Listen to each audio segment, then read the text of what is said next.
안녕하세요. 황실이키 내금이장 이현준입니다. 오늘은 출산, 나라가 다 떠들썩할 만큼 큰 문제죠. 말도 안 되는 상황이 벌어졌습니다. 굉장히 위급하고 좀 다급한 상황인데 과거 조선시대 때는 어땠을까? 오늘 얘기할 주제는 복지조선! 유튜브 한번 찾아볼게요. 첫 제목부터가 세종대왕 플렉스, 노비 포함 출산휴가 4개월, 여러 가지 기사가 뜹니다.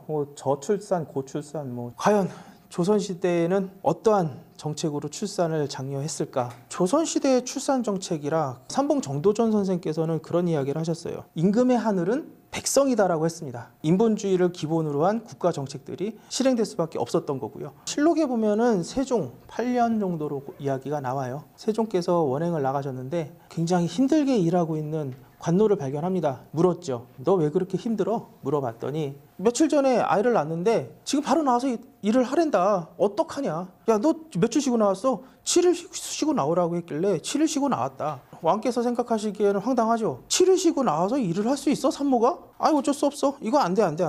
신하들은 그때 난리가 났었죠. 아니되옵니다. 지금 또 다시 시전하고 그러는데 그냥 밀어붙입니다. 출산휴가 100일. 아이를 낳으면 100일 동안 무조건 쉬어. 그래서 전국 관노들이 아이를 낳게 되면은 100일을 쉬게 됩니다. 근데 또 한 가지 문제점이 발견이 돼요.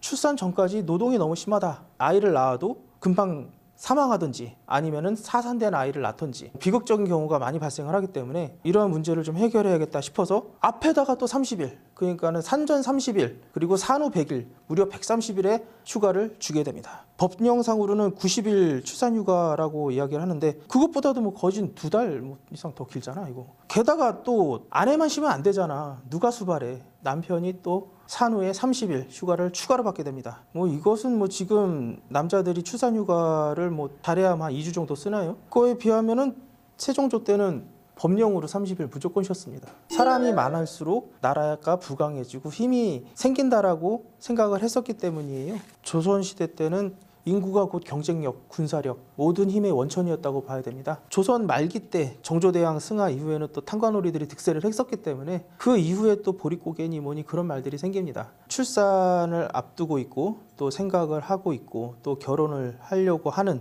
그러한 우리 젊은 세대들에게 조선시대 때 이런 출산 정책 다시금 한번 생각해 볼 때가 됐다라고 저는 생각을 하고요. 지금 21세기를 달려가는 이 세상에 조선시대 때보단 나아야 되잖아요. 그렇죠?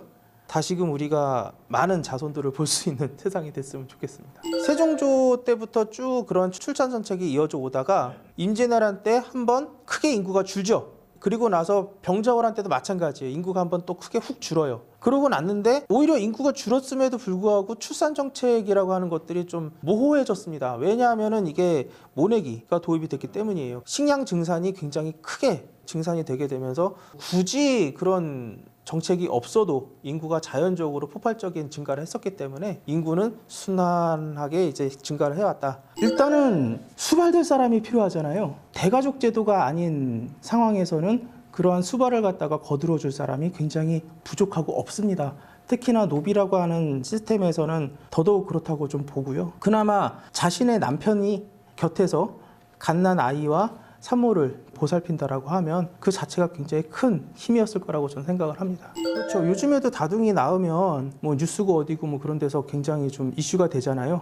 동사무소나 그런 데에서 뭘 이렇게 좀 좋네 어쩌네 그러면서 뉴스도 나오고. 근데 조선시대 때도 이런 다둥이는 굉장히 큰 이슈였나 봐요.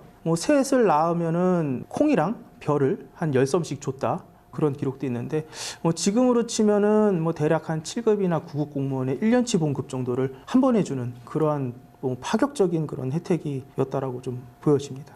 풍속에 대해서 조금 이야기를 해볼까 해요. 아이를 낳을 때 되면 여자들은 그 상고의 고통 속에서 죽을 똥살똥 하는데 남편들은 뭐 합니까? 라고 했을 때 여러 가지 세시 풍속들이 전해져 오는 걸로 알고 있습니다. 고통 분담에 대한 의미인 것 같기도 한데 상투잡이, 아내가 아이를 낳을 적에 아내가 그 상투를 잡고 아이를 낳는다라든지 아니면은 지붕지랄? 그런 얘기도 있어요.